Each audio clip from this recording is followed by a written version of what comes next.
Milford Sound, one of the most stunning places in the entire world.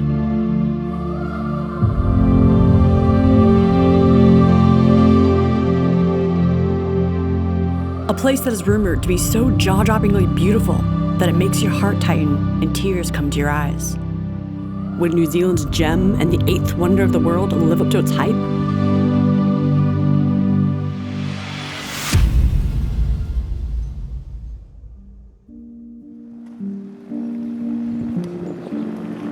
Good morning, whānau. Today we were waking up in Te Ano. I hope I'm saying it correctly. I did look it up. And we are headed to Milford Sound! Ha! I have been wanting to go to Milford Sound for the entire 8 years since I moved to New Zealand from the USA. But it hasn't been so simple. I just feel like I'm fulfilling a stereotype of a person who they go and live somewhere and then they never see that place. From Auckland, it's either a 25-hour drive or the alternative is a 30-minute bus ride to Auckland Airport, a $300 2-hour flight to Queenstown, and then 4 more hours driving. That's 7 hours of travel, not something you just do over the weekend. I have to be honest that I wish I was doing this on a sailboat. The other issue is that Milford Sound Lodge is the only place to stay within 50 kilometers, and freedom camping is strictly prohibited. So yeah, visiting hasn't been easy. It just became about money and career for so long and not about joy in life. So to say I was excited was an understatement. From the moment I woke up, I was buzzing. And I am freaking stoked. I don't know if you can tell. This is literally one of those things I've been looking forward to doing since I moved to New Zealand. And now I've lived here 7 years and I still haven't gone. What the heck? I was traveling with my best friend and her husband and little kiddo who were visiting from Germany. Are you excited? Excited, yes, indeed. But as I said, I'm more excited about if it holds up to the hype. I felt a mix of untamable excitement and, well, self-awareness that my friends were not nearly as expressive as me. Banana, are you excited? Yes, but I was there in 2017. Have you ever seen a German excited before? I'm extremely excited now. I'm basically so gorgeous here. I can't hold on to myself anymore. So we were off on our journey. From Te Ano, it would be a 2-hour drive, which starts out as long stretches of flat highway and quickly becomes narrow and winding as you approach Milford Sound. Now, I knew my friends like facts, so I thought, what better way to keep up my excitement and entertain ourselves than to Google the area? Turns out, there are some very interesting characteristics about Milford Sound. The water flow from the rainfall through the Milford Sound forest into the Milford Sound creates this layer of fresh water that is basically full of all the sediment that it picks up along the way, and it makes it hard for light to penetrate through the water. So only green light penetrates through, and that makes it hard for photosynthesis to happen inside the water, which means there's less seaweed, and as a result, that means there's more space for things like coral and sponges to thrive in the water. So what you have happening is what's called deep sea emergence, where basically deep sea plants survive higher up or shallower on the surface. Is that right? Is that correct? I'm not sure. Are you sure it's that the green light penetrates? All right, just double checked it. I was right about the green light. However, Mr. Manu over here is correct that it is coral is not a plant, it is an animal, which is fascinating to me. I feel like I knew that, but I'm just being reminded of this fact. So there you go. Facts of the day, guys.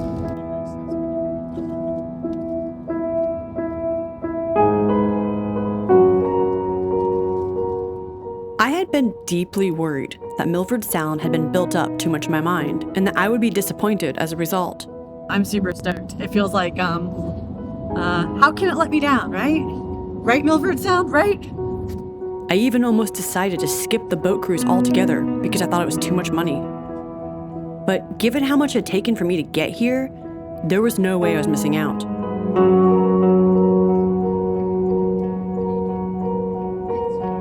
So when the scenery to the sounds was so breathtaking that the car went silent, I started to gain more hope that Milford would indeed deliver.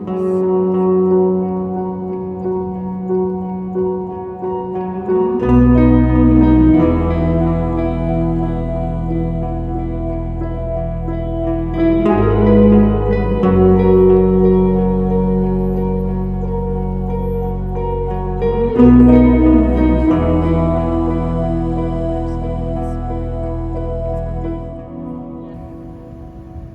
we got closer to the sounds, the road started to get busier. Oh, one more bus. Oh my goodness, there's so many.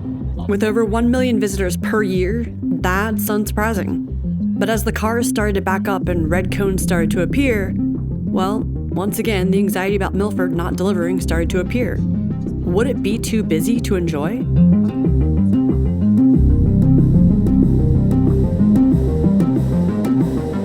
However, these worries quickly abated as we were about to experience the one thing that will always get me excited: tunnels and caves. Built during the Great Depression in 1935, the Homer Tunnel sits almost 1 kilometer above sea level. The tunnel felt like a portal in Narnia, since as you exit the long passageway, it quickly turns into a steep, windy road with mountains jutting on both sides of you. After a big rain, this is arguably one of the most beautiful places in the entire world, with massive cascading waterfalls all around you.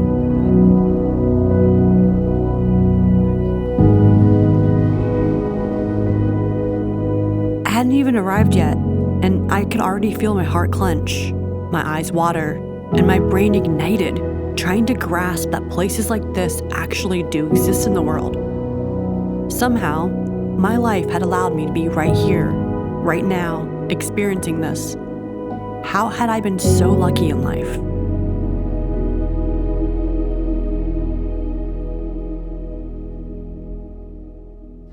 Not gonna lie, I feel like the drive was actually one of the best parts so far. So yeah, and you would agree? Peace. Yeah, I saw that. Would you agree the drive was one of the best parts? Up to now, yes, absolutely. Yeah, that was freaking awesome, Gorgeous. wasn't it? When we arrived, I was bouncing.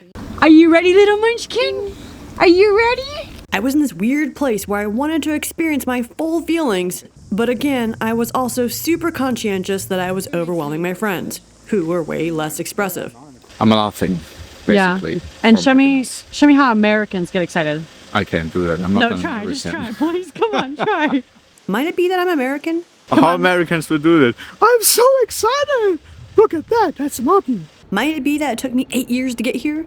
That's a mountain, and that's a mountain, and that's so beautiful here. I'm so excited, look at it. That. Might it be that my experience of pleasure had been squashed for so long that my body was craving the pleasure?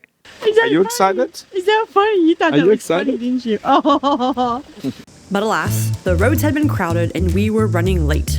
While I struggled to capture my emotions and the beauty around me, my friends flew ahead to grab our tickets.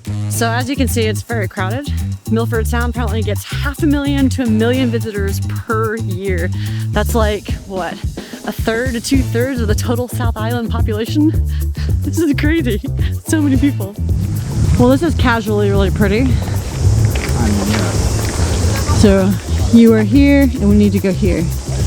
We're all feeling the nerves of making sure we don't actually miss our ferry because it was really hard to find parking and it took forever to pay, and now we're getting close on time, so walk fast.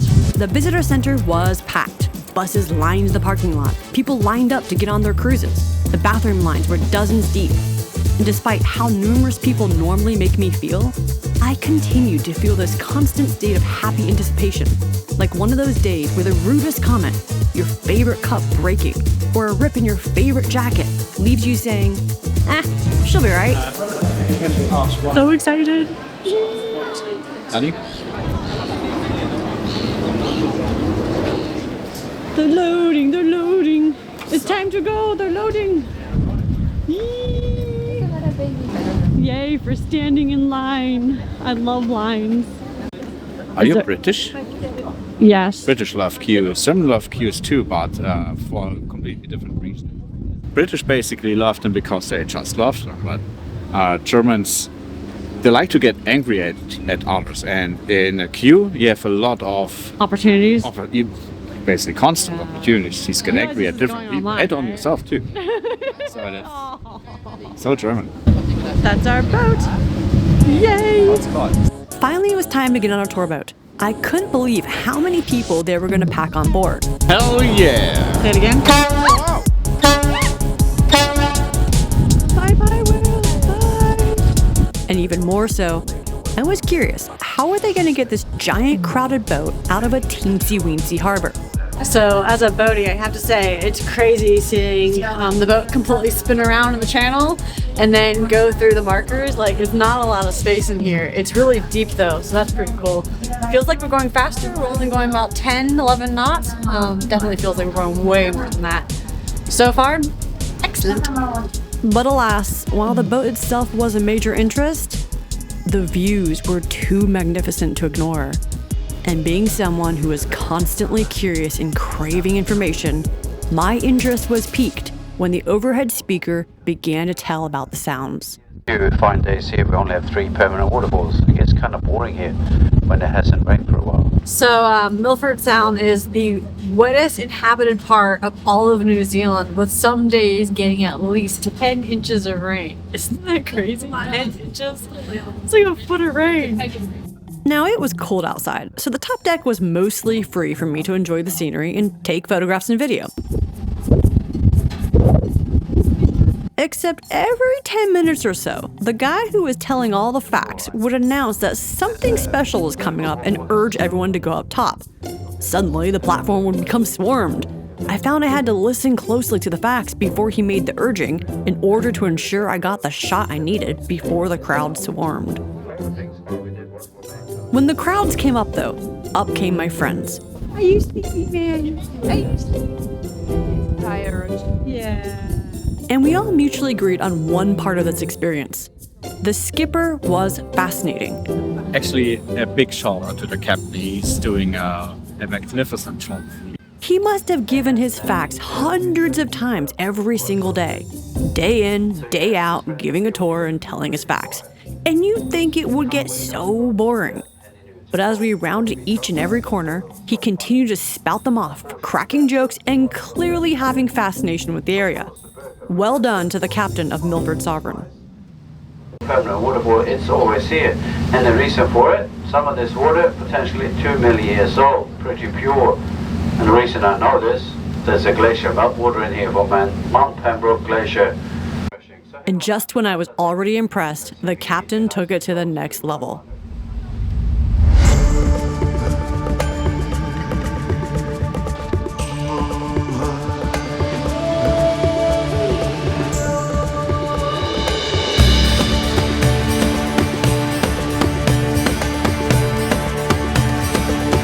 So this is the second permanent waterfall, and he says that it's 50 stories high.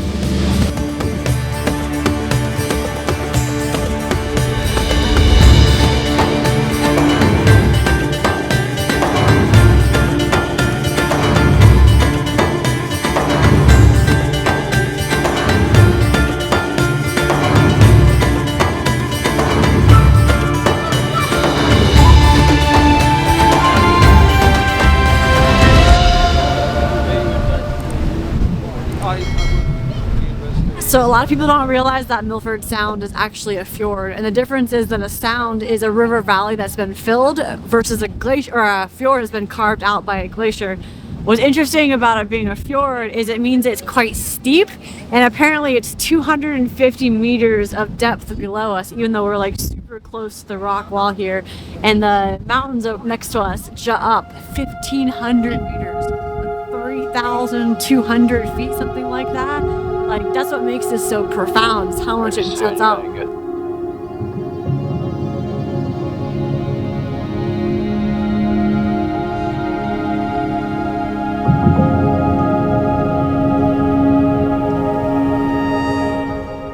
Now at this point, we'd already gone out into the open ocean of the Tasman Sea and turned back to head home, so I was starting to feel the blues of an incredible experience coming to an end.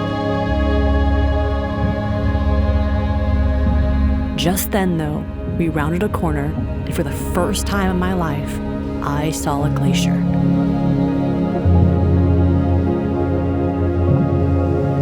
This would be one of 3 glaciers I would see on this trip, and I am newly fascinated. Most people are saddened by glaciers, especially when you hike trails like we did that are marked by how much the glaciers retracted. But for me, glaciers feel quite young, only 20,000, 18,000 years ago, which in terms of evolution isn't much. and this lets me imagine what it would have been like. Did our ancestors feel frustration and anger as glaciers retreated? Or did they not pay attention at all and go about surviving? If they did notice, did they wonder if they could do anything about it? Did they think about their impact on the world at all? Or do we do that now because it's the current place we're in for our survival? Whatever the case, I thought simply, I will do my part to respect the resources I have access to, just in case it might help the next generation.